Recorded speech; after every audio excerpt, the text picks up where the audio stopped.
Here we go. Here we go, everybody. What's going on? What's happening? What's happening? You're rocking and rolling right here on the hottest show in the streets from the home location. In my own word, George truly, Stephen Smith of TDA. Even with Bama on a bye week, we don't stop. We're giving you nothing but Alabama football content from start to finish right here. Get in the comment section. Get loud. Get rowdy in the comment section. We're taking all comments tonight. I know no phone calls. That's a bummer. But we'll be back. We'll be back soon. We'll be back. But today, just today, get in the comment section. Be loud. Be rowdy in the comment section as you're rocking and rolling right now. Hottest show on the streets right here. Hit that like button. Give us that thumbs up. You hit the like button right here on the YouTube channel. You hit that subscribe button. You make this your spot, your undisputed place for all things Alabama football, for the Crimson Tide conversation, to be a part of your favorite family, to get your viewpoints across. Look, if you're addicted to football, if you just enjoy this sport and this game, you have a passion for it, you definitely want to find yourself right here on the hottest show in the streets here. Got a lot to talk about here on tonight's show, but first and foremost, let's shout some people out here in the comment section, getting you guys going. So how about my girl Naomi leading us off with the Roll Tide? Everybody, Roll Tide Naomi, happy to have you in here, proud to have your support on every show. We got my man Aaron McGuire in the building. Roll Tide to Aaron McGuire. He's getting in here.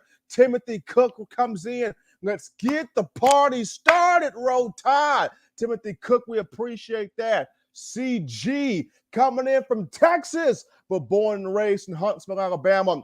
And it's Roll Tide on his end. He's telling the guys, get that rest, heal up, and get ready to play against the LSU. Gregory Pace writes in, Roll Tide. Appreciate that, GP.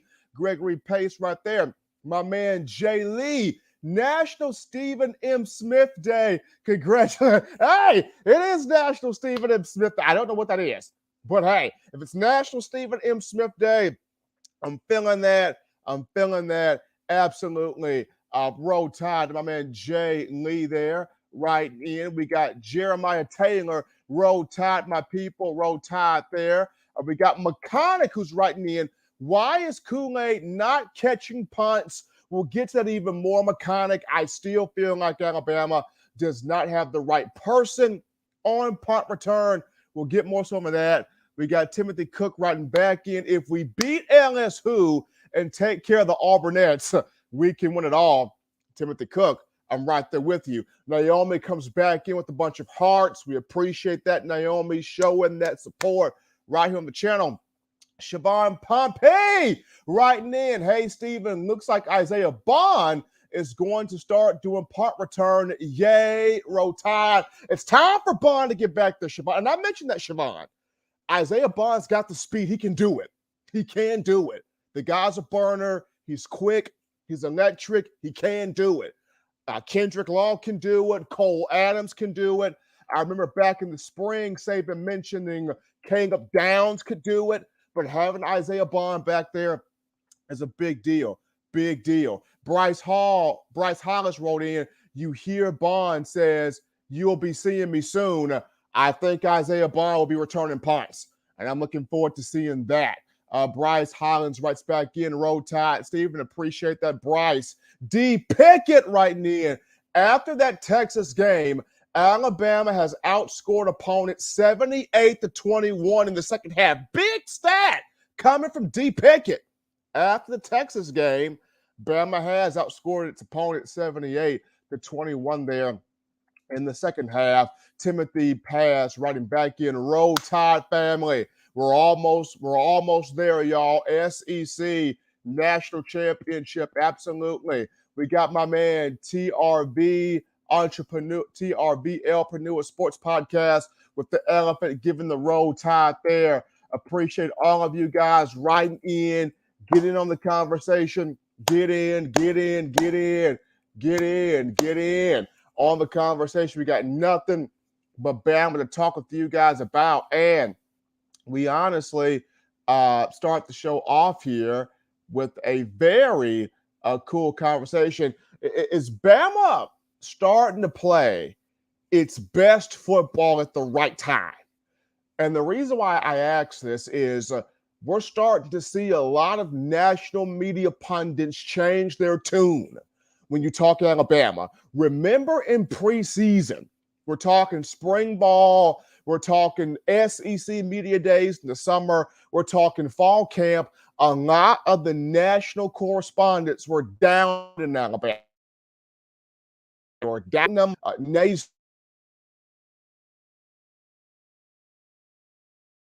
second here that I didn't believe for a second that Alabama could, have a team that could push for a national championship, that could contend, for an SEC title. You had the Paul Feinbaums of the world, the Chris Dorings of the world, just so many others, the Brian Joneses of the world, CBS Sports. You had so many of the national correspondents not feeling that Alabama could get this done.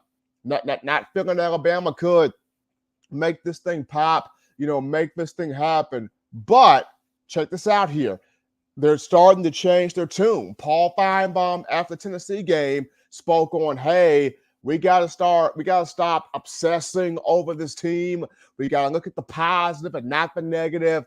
Alabama's coaching staff has found a way, and Alabama's got really a good shot now to get to the SEC championship, possibly play for a national title. So here's Paul Feinbaum changing his tune. You got others changing their tune. So the question is, is Alabama playing its best ball at the right time? And for me, it's trending in that direction. Yes, we're still waiting on the complete game, right? We're still waiting on the dominance from start to finish. We're still waiting on a 60-minute, 4-quarter performance. That's what we're waiting on.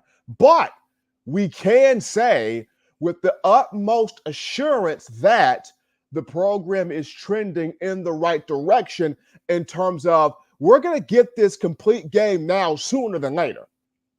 We're going to get this complete game put before us in front of our very eyes sooner rather than later. So Bama's playing its best ball at the right time. You go back to the Tennessee game, the second half, that was Bama, that second half. I don't know what Coach Saban said in the locker room. You're down 20-7. It didn't look good. Like Joe Milton was kind of having his way out there. It didn't look good. Squirrel White had about 8 to 9 catches in that first half. It didn't look good. I don't know what Saban said at halftime. I don't know what he said. But whatever he said, that team came out differently, especially on defense. I mean, hitting Joe Milton, sacking Joe Milton, stopping the run. Squirrel White probably only had 2 catches the entire second half. You blanked Tennessee. They didn't score a point. Bama's offense got 27, but you blanked Tennessee. They don't score at all. You get 3 turnover on downs, and then Chris Braswell hit that rock your world on Joe Milton, just decapitating that brother to the ground. The ball comes out. Jahad Campbell, who had a phenomenal game, 10 tackles for him, quarterback hurry, picked up the loose ball, goes for a touchdown. Bryant Denning loses its mind. It's like House of Pain jumping around in there. You win 34-20. You get a 14-point win. Cigar smoke is everywhere. That second half, and not just defensively, offensively, it's starting to kind of get to the picture of Tommy Reese recognizing I am not in South Bend, Indiana no more. Let me stop acting like I'm at Notre Dame. I'm in Tuscaloosa. Let me really start getting back to what the Steve Sarkisians, the Lane Kiffins, the Mike Loxleys were doing. And you start to see some movement, some motion, some misdirection, some different shifts happening. We saw Kendrick Law get used in this game against Tennessee more than he's been used the whole season. Like he took a jet sweep like pop pass for 30 yards? And we've been asking for more of that. And we've been calling out for more of that. We've been praying for more of that. Now, I don't know if we've been praying on Bibles or a stack of wine bottles, but we've been praying for more of that. So, and that happened. So, for me, it's starting to look like this team is stacking up another performance of playing its best ball at the right time. Still waiting on, that complete game performance, but this is good. I mean, you had CBS Sports HQ coach, former Washington head coach Rick Neuheisel is talking about, look, y'all, all of those people that were talking about, Bama couldn't do it, and this looks bad, and this looks horrible. These guys, you had to do something different because that second half, Bama turned it around.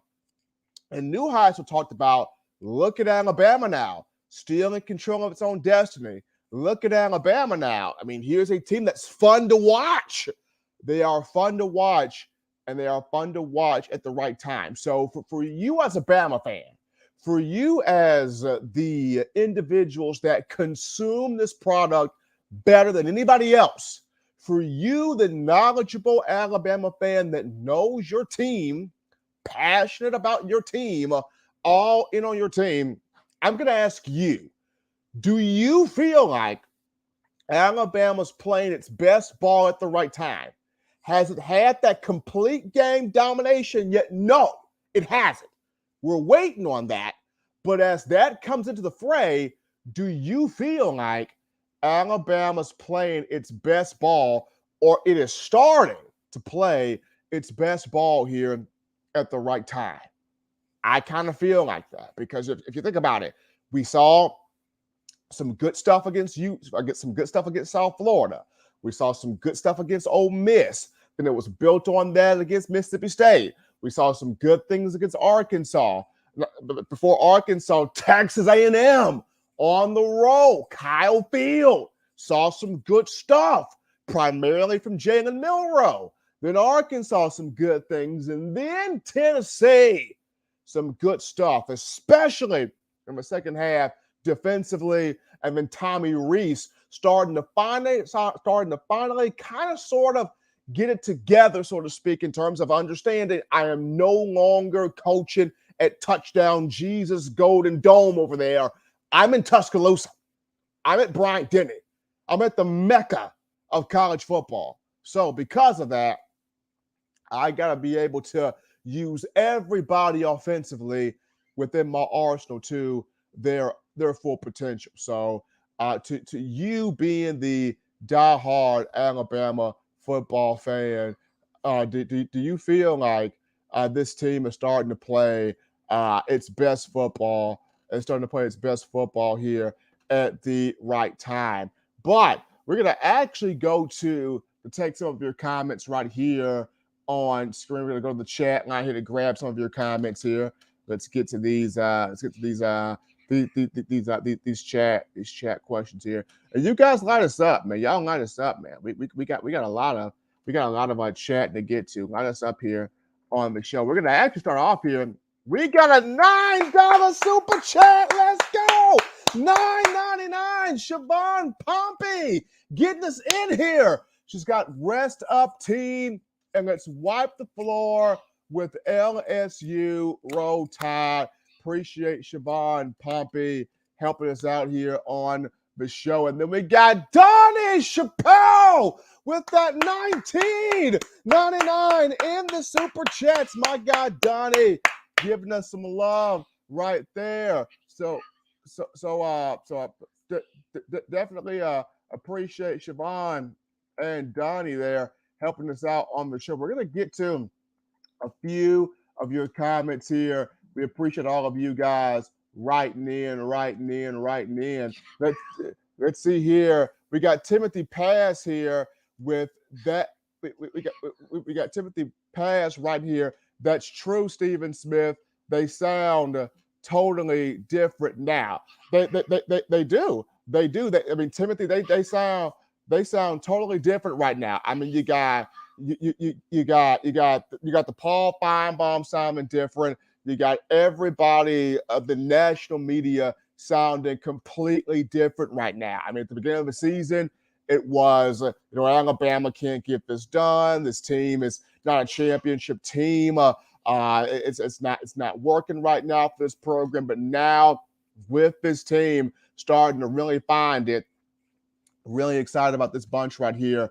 We got here Christian Hughes with the RTR Bama Nation. Appreciate Christian Hughes helping us out here. We got D Pickett writing back in. Alabama hasn't even played its best game yet. Once that second half Bama shows up for the entire game, it'll be crazy. Now D, that's what I'm saying. That's what I'm saying.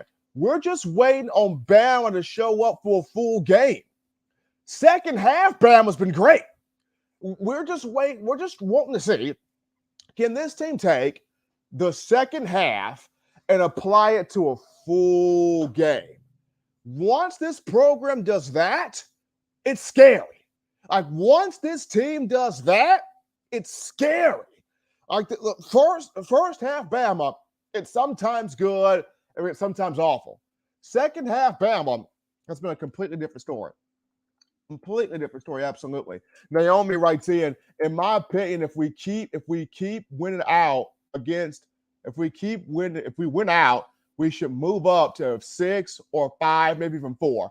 Okay, so Naomi, if Bama wins out, and if Bama can get some help, from these other teams ahead of it to lose, that's huge. That's real huge. If Bama can win out and they can get some help from the teams in front of it to lose. Now, I know the teams in the Big Ten, the Pac-12, or the Big 12, they're going to cancel themselves out. Bama is already number 9 in the AP poll. So if it can win out, get a few teams to lose there, that's huge for the tie. We got Demetrius Maynard Sr. with that $20 donation. Appreciate him helping us out on the show. Appreciate Demetrius there showing love. We're getting to more of these comments. Here we go. D. Pickett saying whatever Saban said at halftime, he needs to say it right before kickoff. He kind of does, D. Okay, so Nick Saban needs two speeches. He needs to tailor one for the opening kick, yes, to get the guy's mind right early, and then he needs to have one for halftime. But they both just need to be fiery. They both need to have Alabama ready to go from the onset. You got to have a speech before the game to get your guys ready to go, knock people's heads off their body, and then at halftime, have another one set to go. So I absolutely believe that. We got J Dog 67. So J Dog writes in, "We will win out. I have complete faith in Milroe. I like J Dog where this team's headed. I like the toughness. I like the mentality. I mean, to me, it just feels like Milroe plays his best in adversity. And that goes back to Texas. Texas, he threw 2 picks, but he had several big plays after both of those picks. You look at A&M. He throws a pick, flushes it, has 2 touchdown passes, right? You go to Tennessee. He has a pick, loses a fumble, 2 touchdown passes. It's like when Jalen makes a mistake, he settles back in fast, like really fast. Plays his best in adversity. So really, I am liking the fact the way Milroe bounces back here. So absolutely. We got T-Town Trisha writing in. Nick told the players they're not going to smoke on our field. Hey, Trisha, I believe that. I believe that 100. I believe that. After losing to Tennessee at Neyland last year, Saban didn't like that. The players didn't like that. And they wanted to address, hey, we're getting back on the winning side of this thing. And they did that against Tennessee. Now, of course, you had Clay Travis, a national media pundit, a Nashville, Tennessee native. He's saying, well, Tennessee has gotten even with Alabama, and Alabama fans are scared and they're rattled, and nobody ever did to Alabama what Tennessee did in that first half. And I think Tennessee is going to beat Alabama next year in Neyland. Look, Clay Travis, your team lost by 14. Like, your team got outscored 27-0 in the second half. Calm down. You got outscored 27-0 in the second half, Clay Travis. Calm down. Anyway, that's just my take on that matchup, but on that conversation. But Jeremiah Taylor writes in, when they peak, they're going to be nasty. When this Alabama team peaks, oh, absolutely. Oh, absolutely. It hasn't played its best ball yet. That's the scariest thing. An Alabama team that has not played its best ball yet and knows it can be better and knows it can be more dominant and knows it can be more efficient. Saban's just pulling different stuff out of his team each and every week. But once that team taps in to all of that full potential, watch out to the rest of college football. Mechanic writes in, Bama is heading in the right direction, but I believe that Bama has a lot more left in the tank to show. It does. It has a lot more left in the tank. There's a lot more. I don't think it's even really scratched the surface of how much more. A lot more is left in that Bama tank, Mechanic. Absolutely agree with you on that. Now, my boy Chris Mack, here we go. Chris Mack writes in, Alabama's real test is LSU. People are looming over LSU. It bugs me. LSU is going to be a very tough game. People already act like Bama won this game. LSU is always tough. And Chris, you're correct. LSU has always been the matchup for 3 reasons. Number one, it's been the matchup to decide who represents the West for the SEC title, and it's going to happen again. Number two, this matchup typically decides who plays for a national championship. Here we go again. Number three, this matchup is huge in recruiting. Expect a lot of recruits to be at this game. Expect a lot of recruits to pack out Bryant-Denny. The LSU game has always been massive for three reasons: conference championship, national championship, recruiting. It's always been big for those three reasons. Chris, absolutely, you are correct about that. Jarvis S. writing in, roll tide, roll. You can't afford to take LSU lightly here in this matchup. Here we go. Jarvis S. writes back in.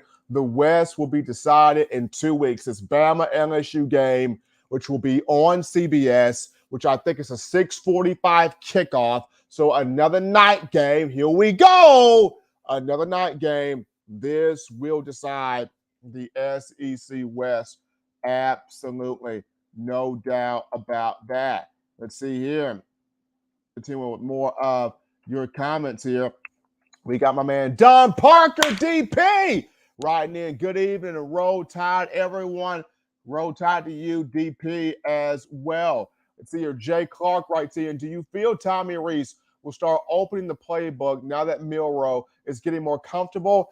Jay, I do. And we started to see some of that against Tennessee. We saw some movement. We saw some motions. We saw some eye candy. We saw jet sweeps. We saw pop passes. We saw misdirections. We saw Isaiah Bond getting wide open on routes. We start to see different stuff. From Tommy Rees against Tennessee. So the more Milroe gets even more comfortable as he's building more of this rhythm, we will start to see Tommy Rees pop open more of that playbook. So even that, with Tommy Rees and the play calling is going, wanting to trend in the right direction. Sweet Home Bama 22 writes in. Very excited about Bama's offense. They have not peaked yet. They haven't peaked. The offense hasn't peaked. That's good. It hasn't peaked yet. So that means there's still room for improvement. There's still room for growth. There's still room for stuff to be added in. There's still room for stuff to be tweaked. So it has not peaked, but we've seen progress from Milroe, even more. We've seen progress from the run game. We're seeing more progress from the wide receivers. Would like to see the tight ends get even more to the fray. And that's something Tommy Rees has got to work in more, but we're seeing growth. That's the positive. We're seeing more growth here. Absolutely. We got Deborah Franklin writing in. The talking heads are primarily talking about LSU's offense. Their defense is not so good. Deborah, good point. So, good point right there, Deborah, because of the fact that LSU does have a Heisman Trophy front runner in Jayden Daniels. Very good quarterback. Absolutely. He's a good quarterback. But the biggest thing with him is you constantly hit him. You constantly get pressure to him. But more importantly, you have gap discipline. You have gap integrity. You stay in your gap. You don't allow him to contain on those runs that he likes to do. Then Jayden Daniels becomes easier to defend. You go back to the early season matchup between LSU and Florida State. What did Florida State and Mike Norvell do well? They contained Jayden Daniels. He didn't run a whole lot. They hit him. Boy, did they hit him. But they contained him. That's what Florida State did. They kept the pressure. They kept coming after him. They hit him. But the outside contain, they did not lose that edge of the outside contain. And that's what Alabama's got to do in 2 weeks against Jayden Daniels. You got to come after him. You got to hit him. You got to bring the pressure, especially from the interior defensive line. So that's Eboigbe, Jaheim Otis, Tim Keenan, that group right there. But you also have to have that outside edge contained. That is Chris Braswell, Dallas Turner. having that outside edge contained, very, very important right there. A lot of work to be done, but this team is trending in the right direction here. Let's see. Sweet Home Bama 22 right back in. Jalen Milroe on pace to throw 20 to 22 to 25 touchdown passes. I can see it. I can see it. On pace, 22 to 25 touchdown passes. Absolutely. I can see that from Jalen Milroe. But we're going to go to our second topic, folks, right here on the show. You guys continue to get your thoughts in on the show right here. In my own words, hottest show on the streets. We're talking your Bama football right here on a Wednesday, even from the home location. Get those comments in. Get those comments in. Get crazy in the chat line. We're reading as many comments as we can take here on tonight's show. But we get into the second topic, and that being on grading the Alabama coaching staff as we're in the bye week. And this is hard. I mean, there are moments in the season where I do a grades piece. I do a grades article on the TDA site. But here, you're going to actually see me, word of mouth here, provide grades for these coaches here as you look at this season as we're at the bye week. So starting off with the offensive staff first, we'll start off with Coach Saban first. So Coach Saban, as the head man here, if I had to give Coach Saban a grade right now, I would have Coach Saban at a B+. I was struggling with A- or B+.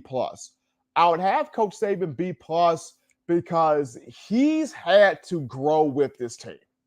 Young team, a lot of new faces in different spots, critical spots.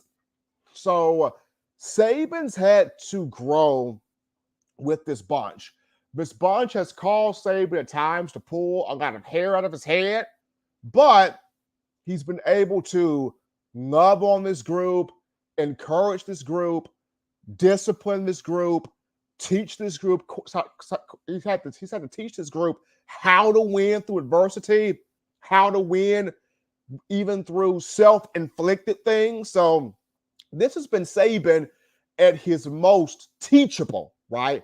This has been teaching Saban, not necessarily coaching Saban, but teaching Nick Saban. So I would give him a B+.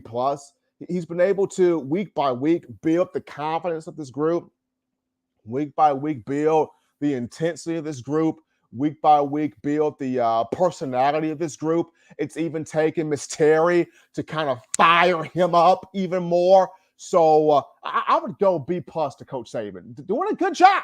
Doing a good job. Now, if he finishes us out with a national championship, then this would be by far to this point his best coaching job due to all the factors that he's had to endure with this team. But right now, I would go B+ here for Coach Saban. When I look at Kevin Steele as the defensive coordinator, A-. Kevin Steele an A-. I think Kevin's done a strong job. I think Kevin Steele's done a strong job. A-. We'll go defense first and then offense. So Kevin Steele, A-. I like what he's done. I think second half adjustments have been incredible for Kevin Steele. The second half, these Alabama opponents have not been able to score. When you look at, you held South Florida to 3. You held Ole Miss to 3. You held Mississippi State to 7. You held A&M to 3. You shut out Tennessee. I mean, yes, you give up 15 points to Arkansas, but that's kind of the outlier there. But the second half adjustments by Kevin Steele have been spot on all season. Yes, Alabama's defense has had at times where there's been a busted coverage here and there, an undisciplined penalty here and there. There have been a moment or two where the opposing team may have driven the ball up and down the field. For the most part, it's been a lot of second half. Bama's defense stiffens up, tightens up, locks the door, doesn't let the other team get away with nothing. Second half adjustments have been critical and on point there for Coach Steele. So I would say A- for Kevin Steele in that regard. Moving to the defensive line, Freddie Roach, B+. B+ Freddie Roach. And what has made that happen these last few weeks. Now, early on in the season, Freddie Roach was looking a little bit on the CD range early on. A little bit that CD range. But ever since Ole Miss, Freddie Roach has brought his grade up. He's at a B+ right now. He's got these defensive linemen fighting off these offensive linemen, collapsing the pocket from the inside, sacking quarterbacks with the interior push, with the interior presence of pushing the pocket, and then stopping the run. Tim Keenan is playing like a grown man week by week by week because of Freddie Roach. Justin Aboigbe is having a strong season because of Freddie Roach. Jaheim Otis is playing well. Tim Smith, the former 5-star, is finally being consistent. I don't know what Freddie has told him, but Tim Smith has finally been consistent. And then you got Jamarian Latham stepping up there as well. So Freddie Roach, B+ in my opinion. Good job on him. When you look at the sneaky hire of Robert Bama, inside linebackers coach, A. He gets an A from me.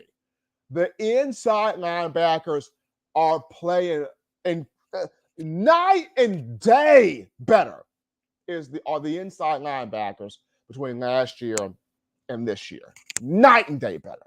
When you look at these guys diagnosing plays, shooting gaps, knocking guys' heads off, making tackles, lateral quickness, SEC speed, getting to the ball, sticking their nose in, these inside linebackers are flat playing. Whether it's Deontay Lawson, flat playing, Jihad Campbell, flat playing. That dude's a dog. Whether it's, Tresman Marshall, he's sticking his nose in there. He's playing.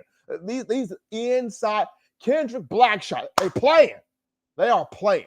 They are thumping. They are hitting. They are being physical. They're making plays. Jihad Campbell against Tennessee, scoop and score for a touchdown. He had 10 tackles.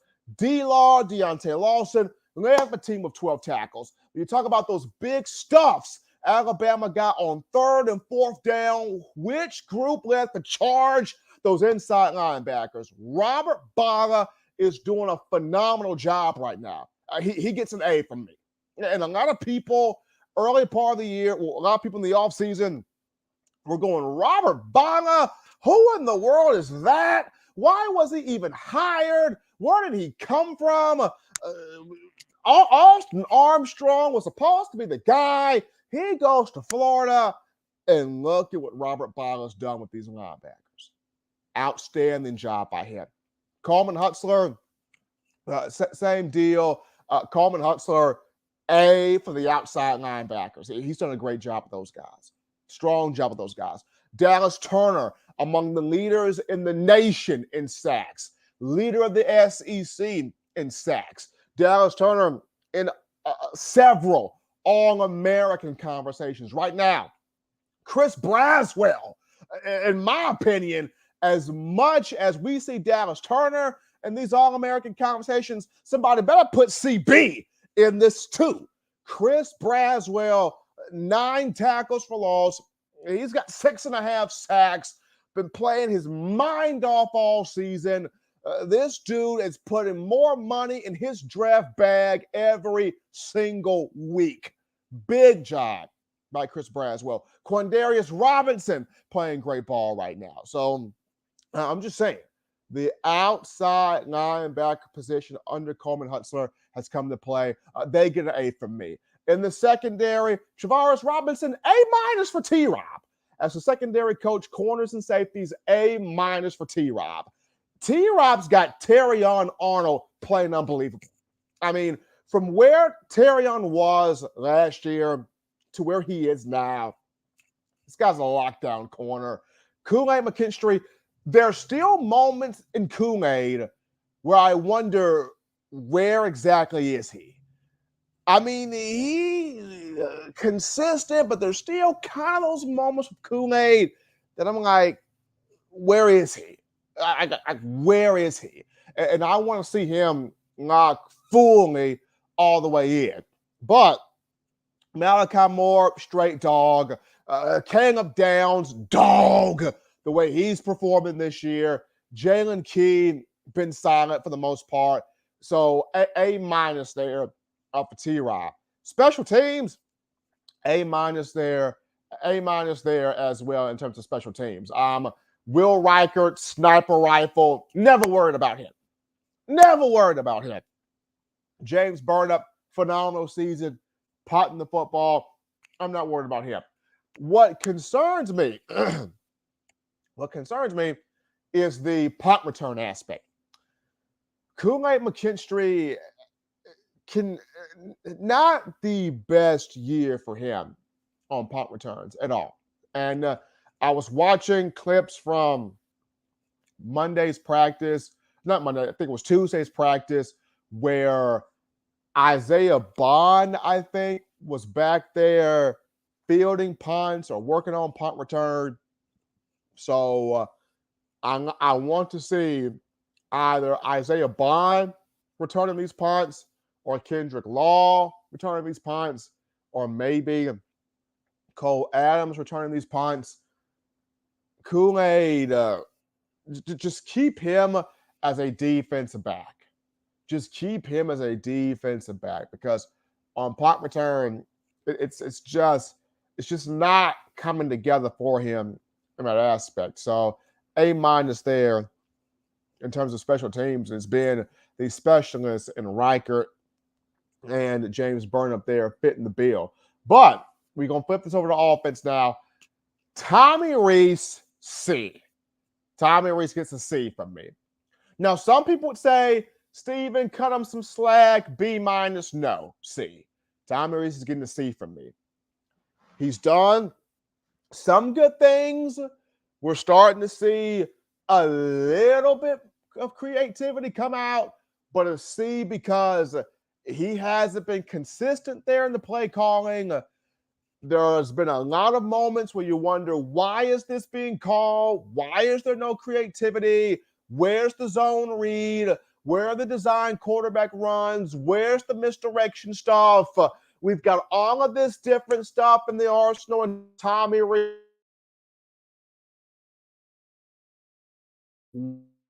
Why is that for me for Tommy Rees? He's growing.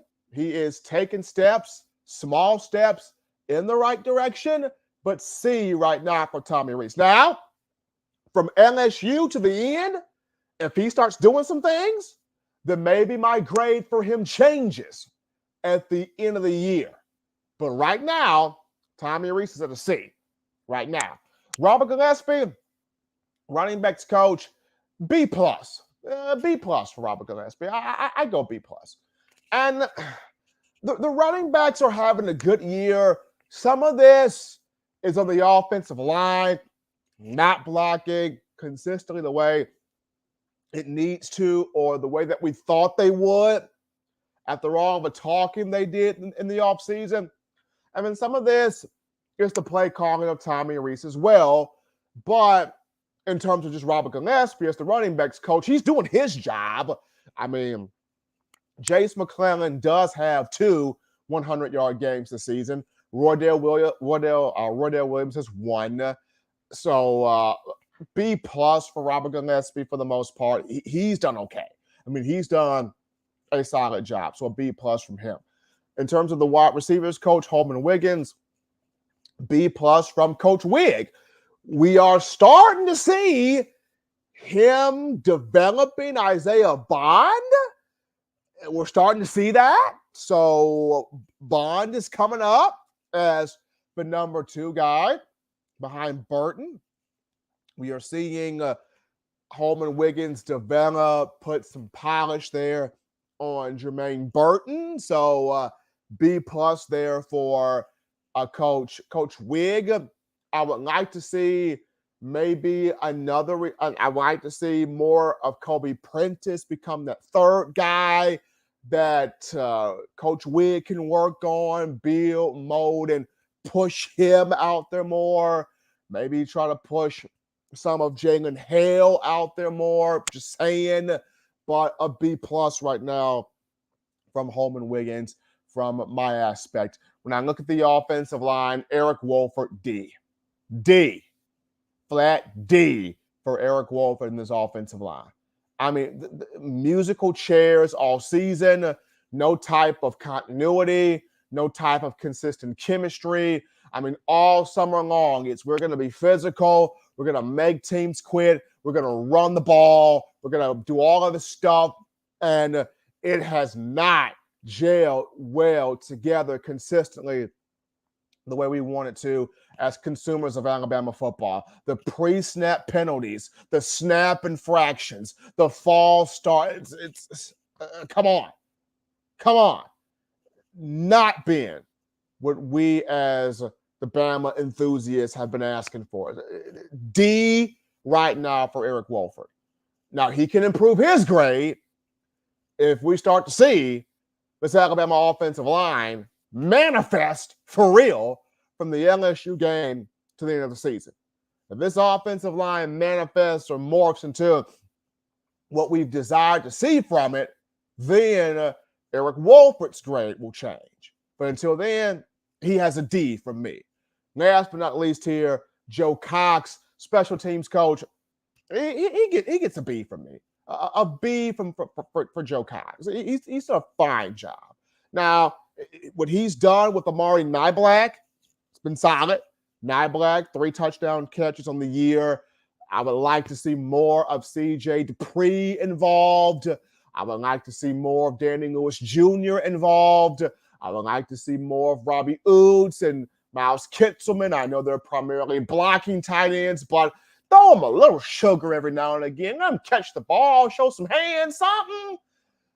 Tommy Reese is back on you.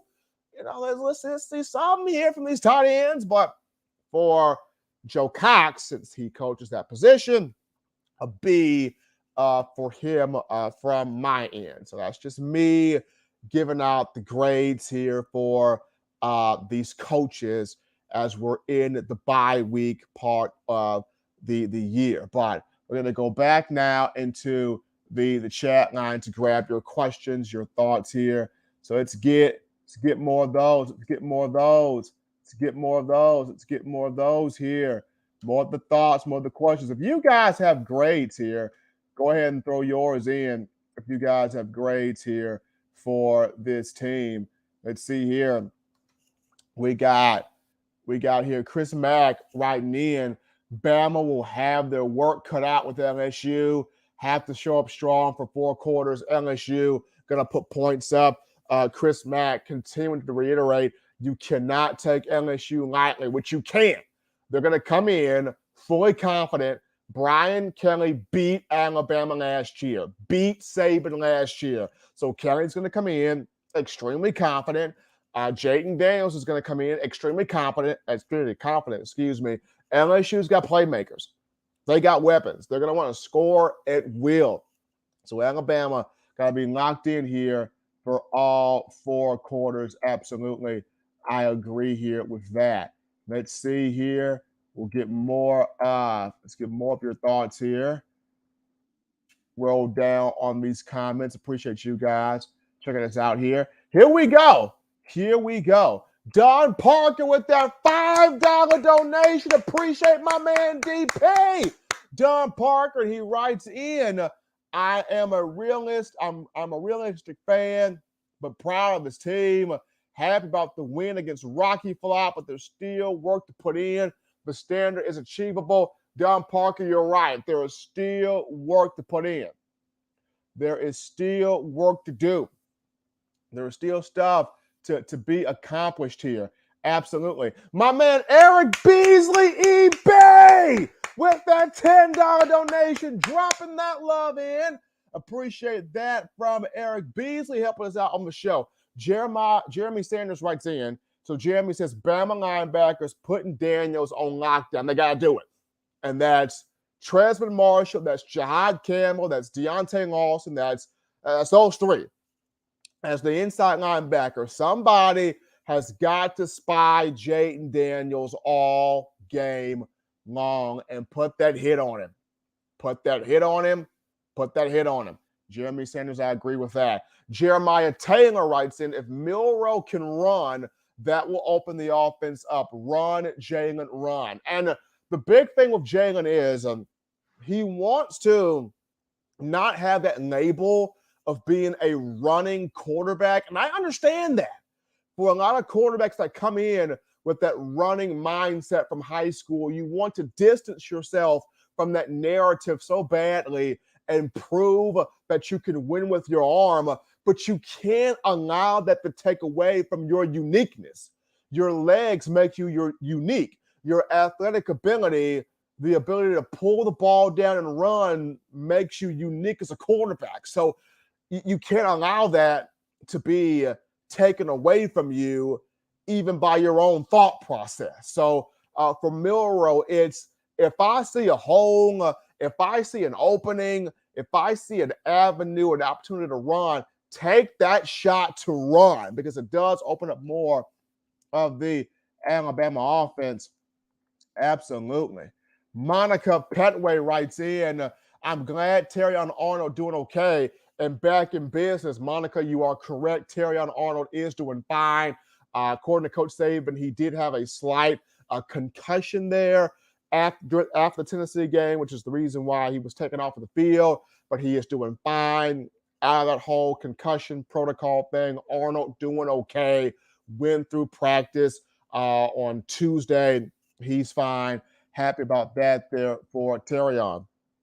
James Knox writes in, time for Bama to get old school results their own 2023 way. Keep LSU's offense on the sideline with Brian Kelly while punishing and lighting up their defense. James Knox, that's what Alabama's got to do. You're going to have to score the football. You're going to have to control the pace of the game.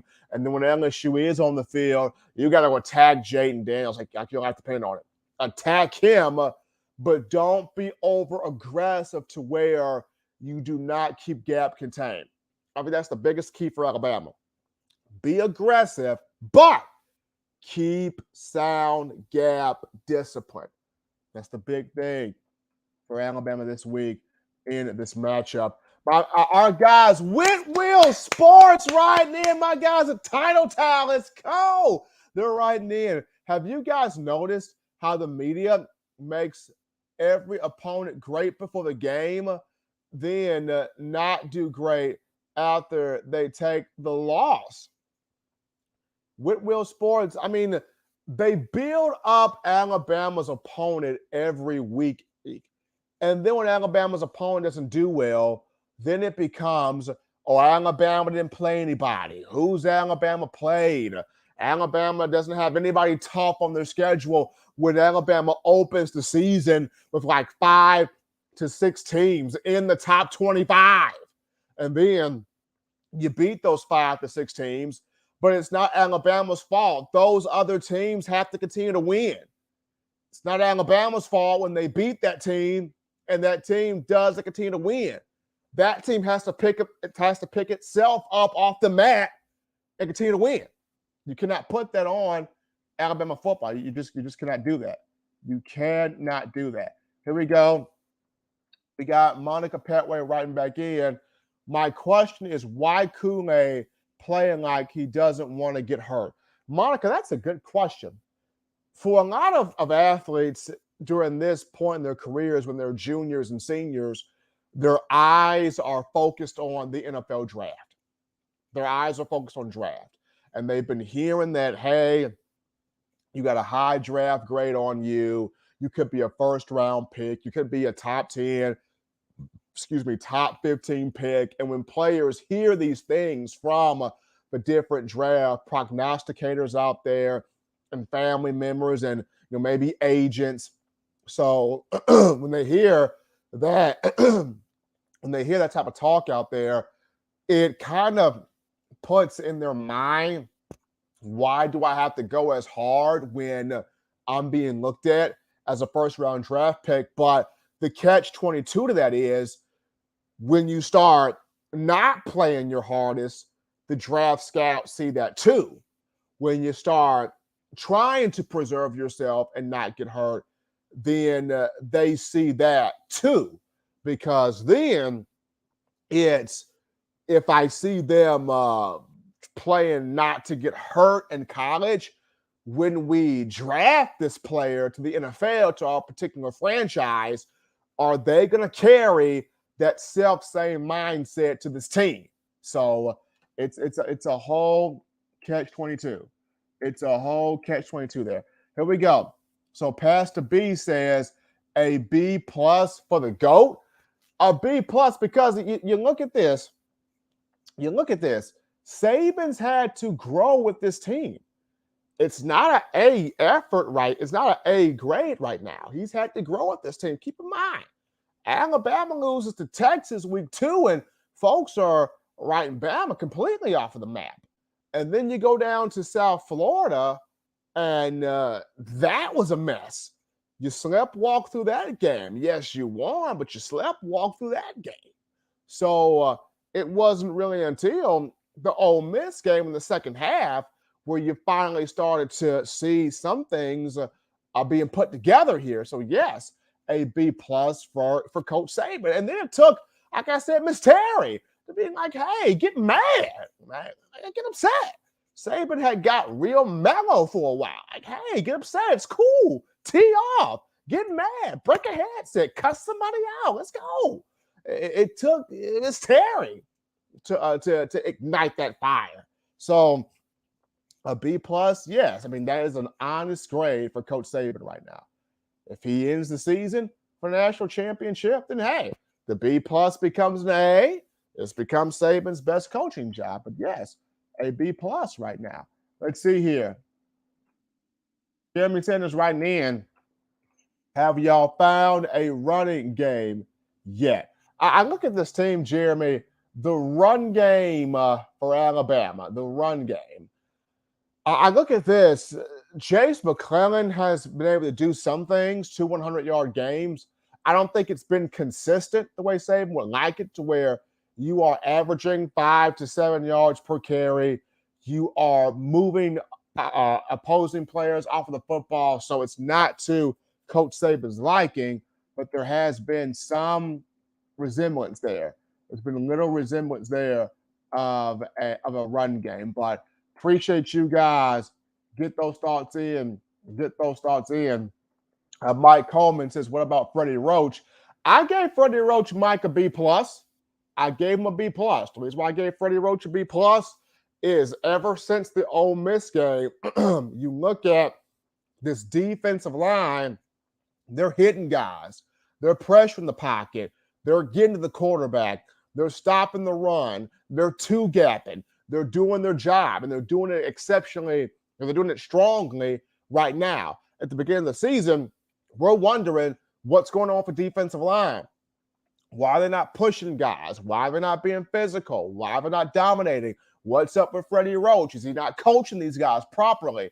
Well, now Freddie Roach coaching these guys properly, doing what he is supposed to do there. But you guys continue to get those comments in, get those thoughts rolling in here. So as we get into the final topic of conversation and to wrap this thing up here on the show, hottest show on the streets, talking nothing but Bama football. In my own words, yours truly, Stephen Smith of TDA from the home location this evening. Bama now looks to its SEC showdown with LSU.